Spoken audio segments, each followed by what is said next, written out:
Lyra arrived in Constantinople tired and anxious, completely unable to put out of her mind what had happened in Prague, or to understand what it meant. Her feeling of certainty and purpose had been brief and evanescent. She felt as if she had been used by some hidden power, as if all the events on her journey, and for long before, had been arranged with meticulous care with only one purpose, and it was a purpose that had nothing to do with her, and one that she'd never understand, even if she knew what it was.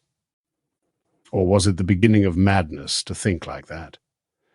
The only thing she could find any satisfaction in was the matter of being inconspicuous. She had a mental checklist. Where am I looking? How am I moving? Am I showing any feeling? She went through everything that might draw attention to her and suppressed it. As a result, she could now walk along a crowded street and hardly be noticed. It gave her a rueful kind of amusement to recall how, only a few months ago, she'd sometimes attracted looks of admiration or desire, and had played at ignoring them haughtily while enjoying the power they gave her. Now what she had to feel pleased with was being ignored. The much harder thing was being without Pantalaimon. She was aware of a few things concerning her daemon. He was not in danger, he was travelling, he was intent on something, but that was all. And although she picked up the alethiometer several times, in the solitude of her hotel room or railway sleeping compartment, she soon put it away again. The sickness brought on by the new method was unbearable. She did try the classic method, brooding over the images, trying to recall a dozen or so meanings for each one, and composing a question, but the answers she got were enigmatic or contradictory or simply opaque. Occasionally she felt a spasm of passionate fear, or of pity, or of anger, and knew he was feeling those things too, but she had no idea why. All she could do was hope, and she kept trying to do that, in spite of the fear and the loneliness.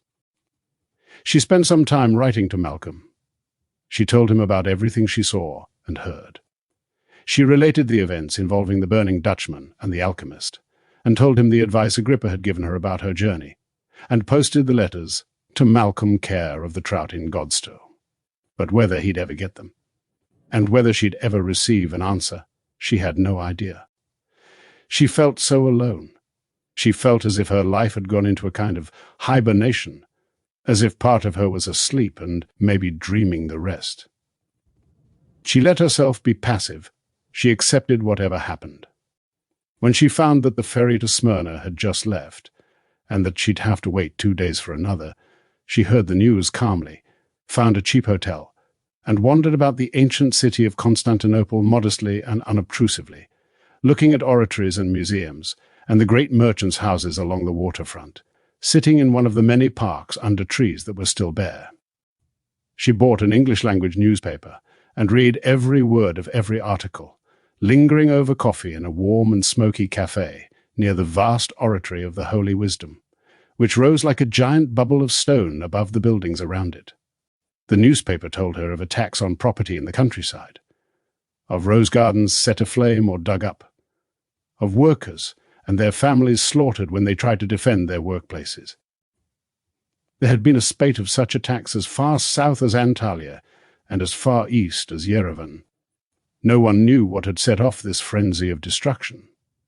The attackers were known simply as the men from the mountains, and according to some reports, these men demanded that their victims spurn their religion and take up a new one, but no one had any details about that. Other reports said nothing about religion, and only mentioned the looting and the destruction, and the inexplicable hatred expressed by the attackers towards roses and their scent. Other news in the paper concerned the forthcoming celebrations in honor of the Patriarch, St. Simeon Papadakis, on his election as president of the new High Council of the Magisterium. There was going to be a lengthy service in the Oratory of the Holy Wisdom, in the presence of over 100 senior clergy from all over the province, followed by a procession through the city. The celebrations would include the consecration of a new icon of the Virgin. Mary, which had appeared miraculously at the tomb of a 4th-century martyr, accompanied by various signs attesting to its supernatural origin, such as blossom on a honeysuckle growing over the grave, various sweet odours, the sound of heavenly flutes, and so on. Sweet odours, thought Lyra. The men from the mountains, such things were anathema. To the established hierarchy of the church, they were the mark of heavenly favor. If the religious world was going to split, it might well be over a small thing like the scent of a rose. Malcolm would know why it was all happening. She'd write to him about it in her next letter. Oh, but it was so lonely. She made herself read more about this new High Council. The celebrations in honor of the Patriarch were happening that very morning, her second day in Constantinople, and she decided to go along and watch. It would be something to do. As a matter of fact, while Lyra was thinking about him, Saint Simeon was stirring uneasily in his marble bath and thinking about the mystery of the Incarnation. His daemon, the sweet-voiced Philomela, nodded beside him on her golden perch. The currents that the saint's body set up in the scummy water were uncomfortably cold now, and he called out, "Boy! Boy!" He could never remember the name of any of the boys, but it didn't matter. All boys were very similar. However, the feet he heard coming in answer to his call were not a boy's feet, being heavy and slow, a shuffle instead of a light, darting step. "Who is that? Who is that?" said the saint, and his daemon answered, "It is Kalumjian." The Patriarch extended a quivering hand and peered up at the bulky form of the eunuch. "Help me up, Kalumjian," he said. "Where is the boy? His master the devil came last night and took him away. How should I know where the boy is? There is no boy to be found." In the dim lantern light, it was hard to see Kalumjian, except as a gigantic shadow, but his delicate, creamy voice was unmistakable. The saint felt himself lifted and placed dripping on the wooden duckboard, and a moment later swathed roughly in clean, heavy cotton. "Not so rough," he said. "I'll fall over if you shake me like that." The boy would be gentle. "Where has he gone?" "No one knows, your blessedness," said the eunuch, toweling less vigorously. "There will be another very soon." "Yes, no doubt." "And the water, you know, it gets cold more quickly than it used to. I'm sure there is something wrong. The oil. Do you think the oil could make it lose heat? A new kind of oil, perhaps." "It doesn't smell the same. It has a harsher quality. If the chemical composition is slightly different, you see, that might allow the molecules of heat to pass through the film of oil more easily. I'm sure there is something like that going on. I must ask Saint Mehmet to look into it." Behind him, Kalumjian's goose daemon dipped her head towards the bath and smelled the water. The eunuch said, "The oil is not the same, because the merchant who used to supply it has been summoned to the court of the Three Windows." "You don't say? The scoundrel. What has he done?" "Fallen into debt, your blessedness. As a result, he could obtain no more credit from the suppliers, and furthermore they too are in trouble, and likely to go out of business. But what about my rose oil? This is an inferior product from Morocco. It is all we could get." Saint Simeon made a small noise, expressive of disappointment. Kalumjian knelt heavily to towel the holy shanks, while the Patriarch's frail hand rested on his shoulder. "No boys, no oil. What is the world coming to, Kalumjian?" "I hope the boy is safe, at any rate. I was fond of the little wretch. Do they just run away, do you think?" "Who can tell, your blessedness? Perhaps he thought they were going to make a eunuch of him. I suppose he might have thought that. Poor little fellow. I hope he is safe." "No. Kalumjian, you will make sure that the water is sold cheaply. It would be wrong to let people think they were getting the same quality as before. I am quite firm about this. The saint's bathwater, being sanctified by contact with his person, was bottled and sold at the palace gates. Saint Simeon was about the only man in the palace who did not know that the officials took a homeopathic attitude to its quality and diluted it several-fold. But saints were not expected to be worldly about such matters. A previous patriarch, expressing surprise when he discovered the gallons and gallons on sale, had to be assured that the holiness of the water caused it to expand in size, and that a number of bottles routinely burst from sacramental exuberance. "My drawers, Kalumjian, if you please," said the Patriarch, and still. Holding on to the soft bulk of the eunuch's shoulder, He stepped shakily into the silk garment before letting the eunuch fasten the ribbon around his little potbelly. In the process, Kalumjan took a close look at the suppurating ulcer on the Saint's right shin, which must have been causing him abominable pain, but about which he said not a word. It will kill him in 6 months, Kalumjan thought, as he eased the old man's arms tenderly into the sleeves of his undervest, and helped his damp and bony feet into the slippers. Saint Simeon, for his part, was grateful after all that it was Kalumjan, and not the boy who was dressing him, because the boy had no idea which way round to hold the cope, for example, and had once done up 35% of the buttons on the undervest, before discovering that the last one lacked a hole to go into, and had to undo them all and start again. So the saint had to pay attention and direct the operation, which was trying. Kalumjan required no guidance, and the Patriarch was able to withdraw his attention and attempt once again to think about the mystery of the incarnation, which was trying in a different way. So he stopped thinking about that and said, "Kalumjan, tell me these men from the mountains of whom we hear so much talk. Do you know anything about them? I have a distant cousin in Yerevan, your blessedness, whose family were put to the sword by a band of men who wanted them to abjure the Holy Church and the doctrine of the Incarnation in particular." "But that is appalling," the old man said. "And have they been found and punished, these heretics?" "Alas, no, his whole family. Almost all, except for my cousin Sarkisian, who was at the market when it happened, and for a young girl, a servant, who saved herself by promising to believe what the men told her to." "The poor child!" The saint's dim eyes filled with tears for the little girl, who would now go to hell. "Do you suppose, Kalumjan, that these men from the mountains have made away with the boy?" "Perfectly possible, your blessedness. Take my hand now." The saint obediently took the great soft hand he saw in front of him, and with Kalumjan's help, he braced himself against the weight of the little nightingale, Damon, who struggled to his shoulder, though in truth she weighed barely more than a handful of petals. With Kalumjan's goose waddling ahead, they made their way out of the bath chamber and into the vestry, where the Patriarch's outer robes were being prepared. The process was not so much a putting on as a climbing in, and indeed the outermost garment was constructed not unlike a tapis or yurt, with a frame of sticks and laths that allowed the saint to rest against it during the rigours of the long liturgy.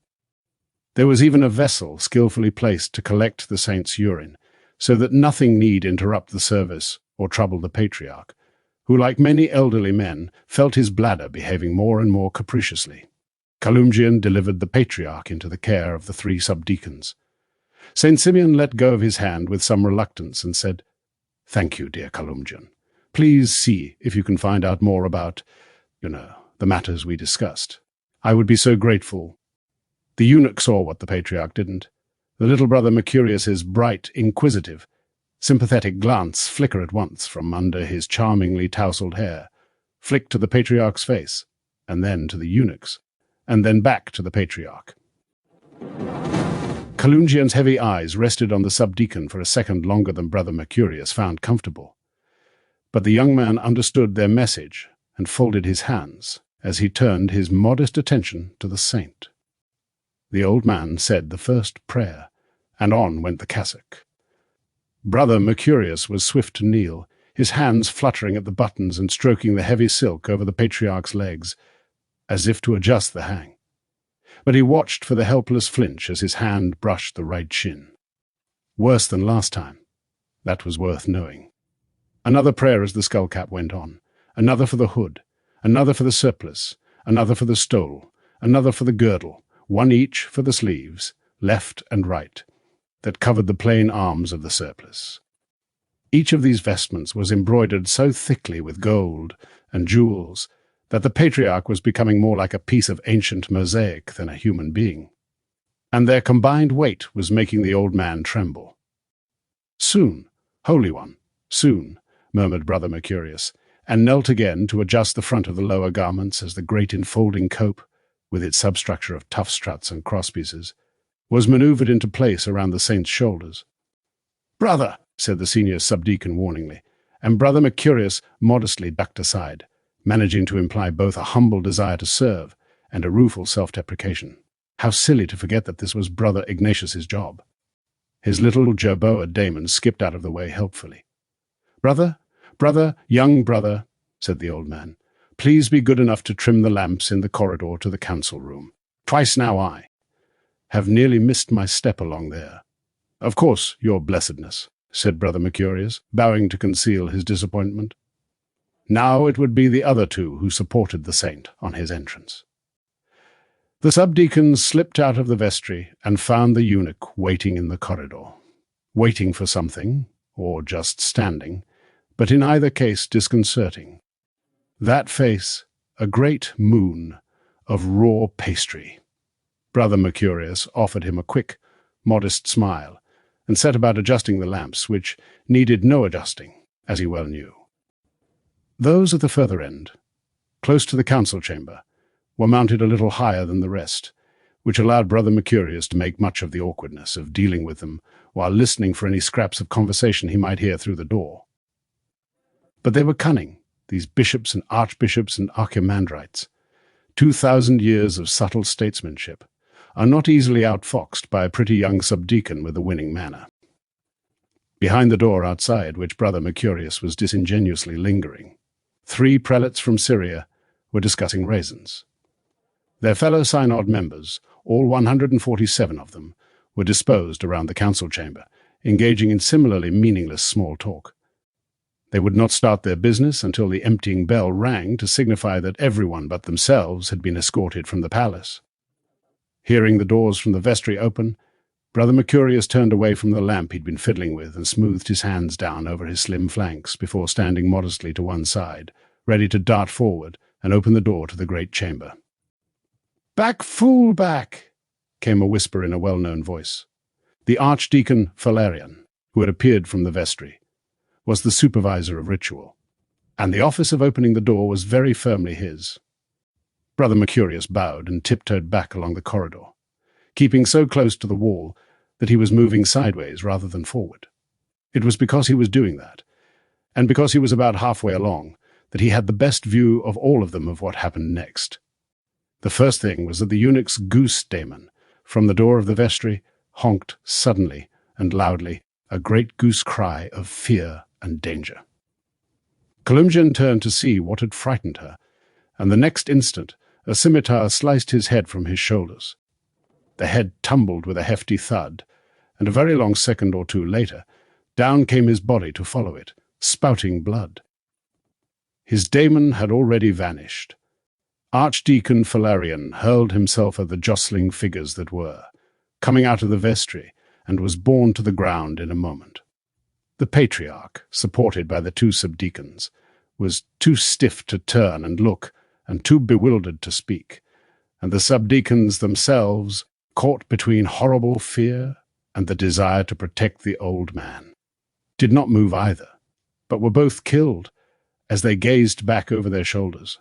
They fell aside like the mold of a sculpture that has just been cast in bronze. Stiff, dead things that only serve to contain the work of art within, which is now born and visible for the first time. That work of art, the Patriarch himself, stood radiant in his robes and supported still by the armature inside the cope. His expression, which Brother Mercurius could see very clearly in the radiance of the lamps, was like that of someone who has just understood the solution to a profound and complex problem, as it might be, the mystery of the Incarnation. But unlike the eunuch and the subdeacons, the saint was not lucky enough to die from the first blow that struck him. His assailants, 3 of them, hacked and stabbed and sawed at the stiff, half-wooden figure, while his frightened daemon fluttered high and fell back and careered into the wall, and spun around on the floor, and drops of liquid music flew around. St. Simeon, meanwhile, was waving his arms slowly like a beetle on its back, despite the fact that one of them had lost its hand, and presently the nightingale's song fell silent, and the old man lolled in his sustaining robes, quite unable to fall over. Brother Mercurius saw the 3 white-robed swordsmen, now much more vividly coloured than a few seconds previously, push the old man over to make sure he was dead. He saw them look around and behind, from where shouts and cries of anger and pursuit could now be heard. Running feet, the clatter of pikes. He saw them turn their hawk faces towards him. He felt the appalling beauty of their gaze. He nearly swooned as he saw them rush towards him, and he thought of the door behind him. The door. It opened this way, and if he planted his back against it and waited to be slaughtered, it might hold the men up long enough for the palace guards to arrive. Brother Mercurius knew that, within the smallest fraction of a second. He also knew that it was not in his nature to do that sort of thing, and that it was in his nature to be agreeable, to make things easy and convenient, and that this was the way God had made him, and there was no changing now.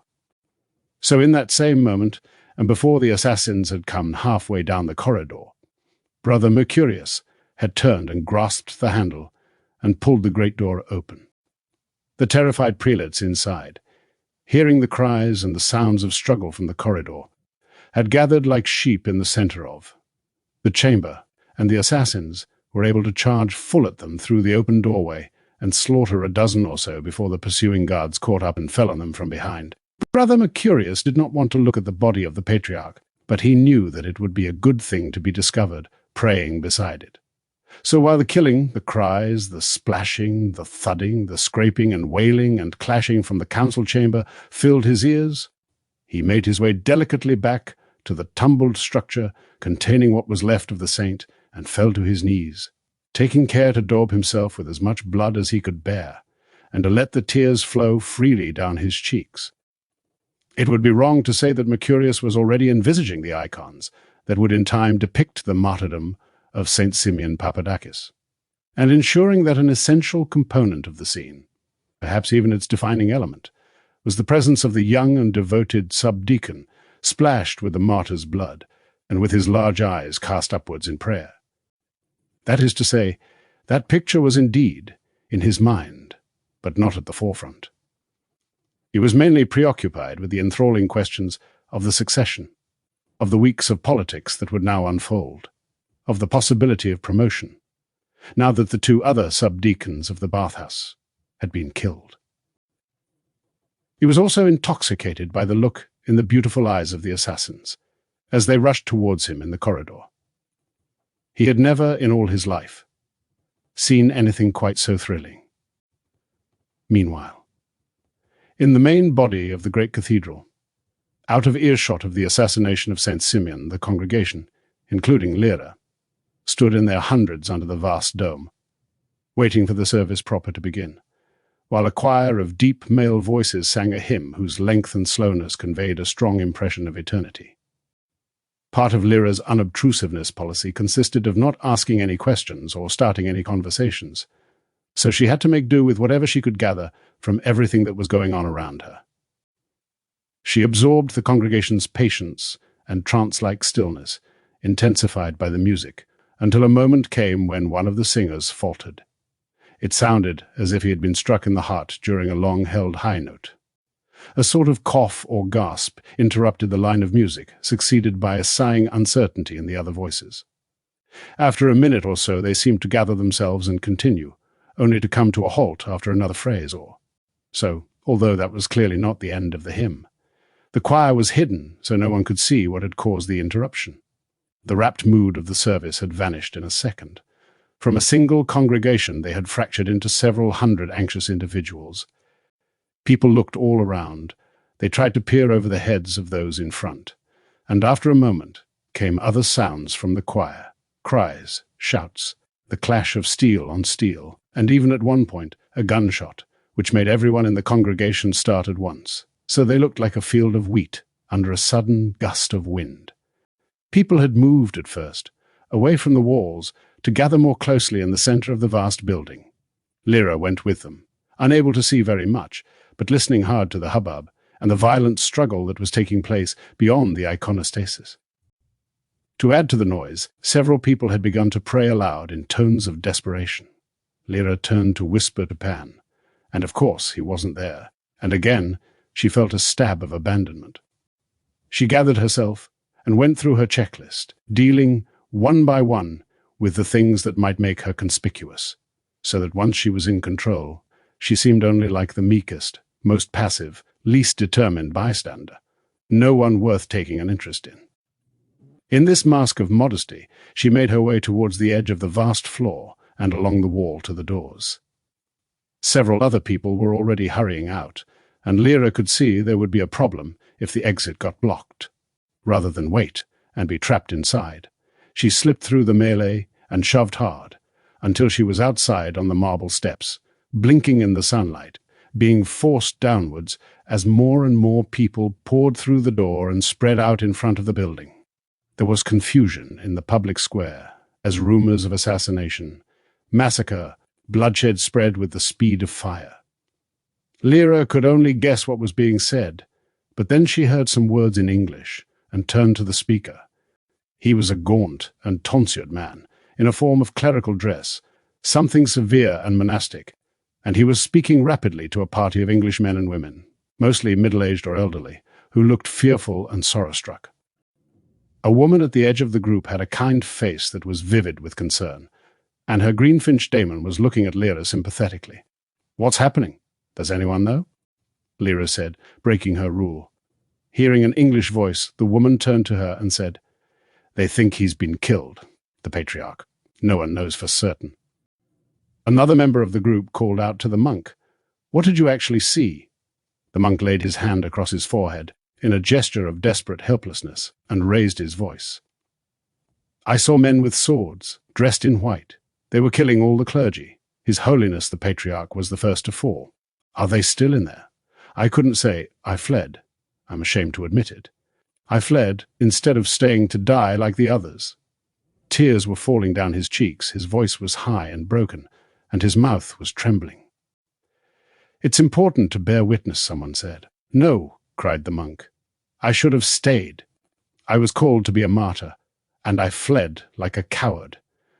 The woman who'd spoken to Lyra shook her head and murmured in dismay. "No, no."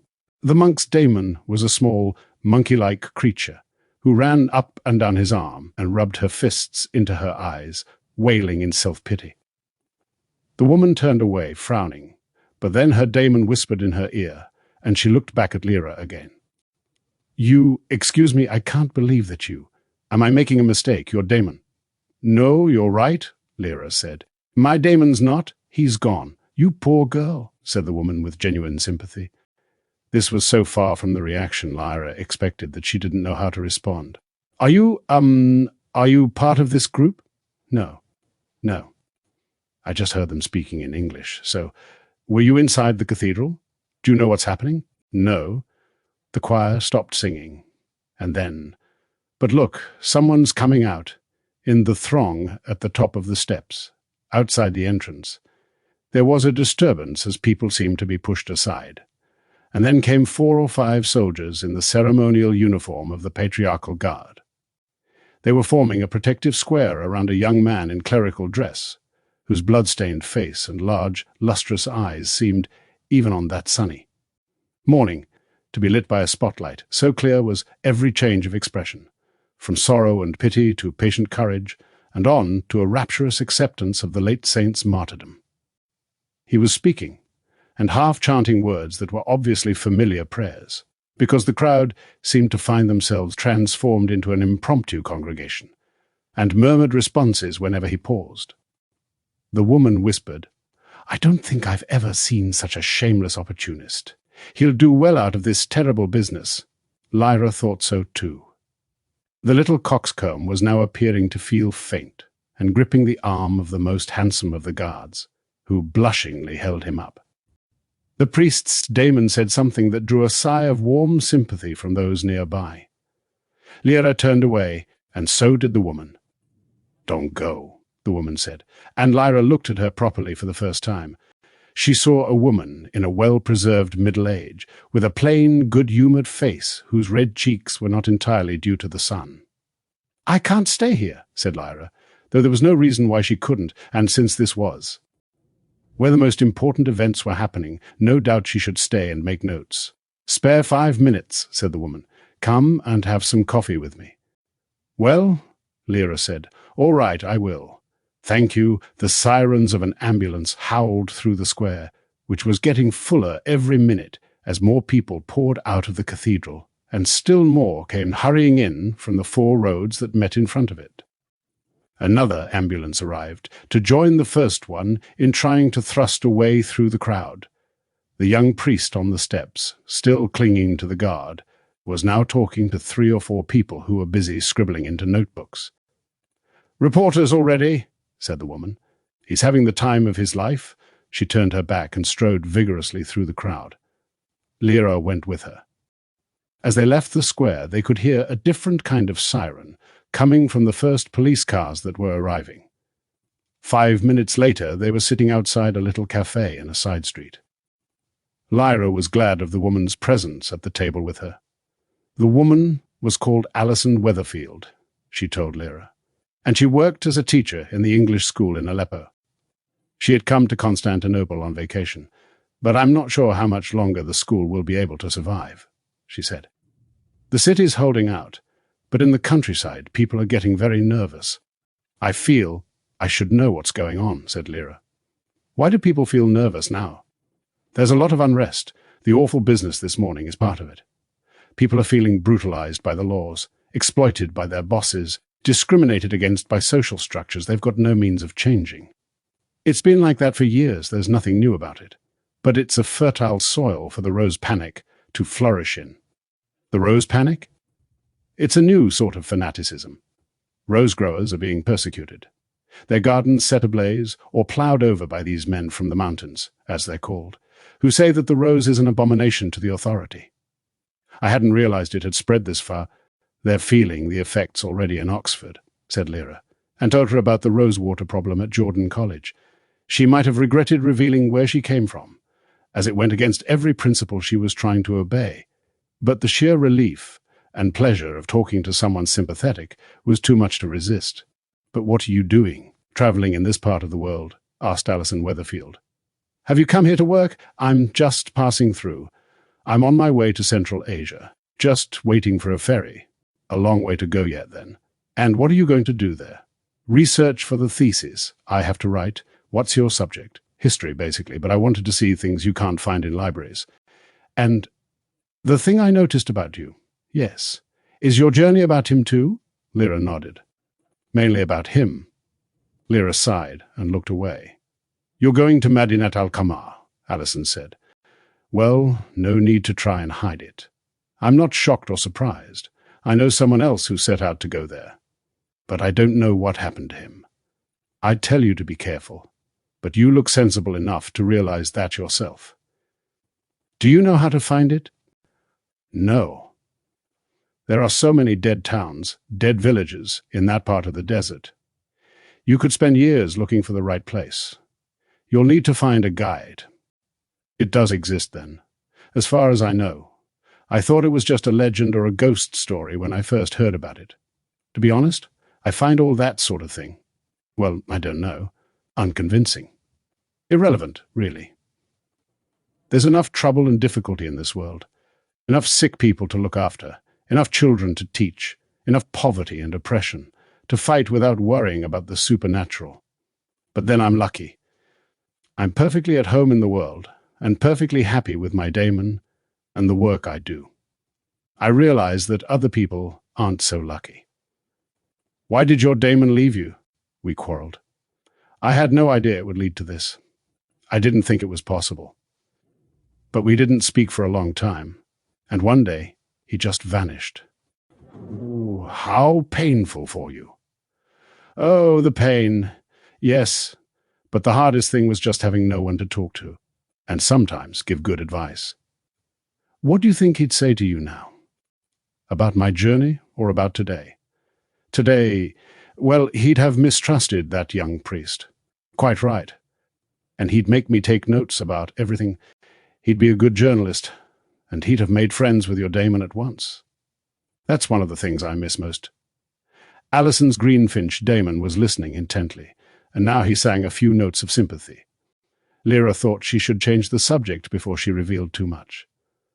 "What about this new High Council?" she said. "What do you think that'll mean?" "I don't think anyone knows yet.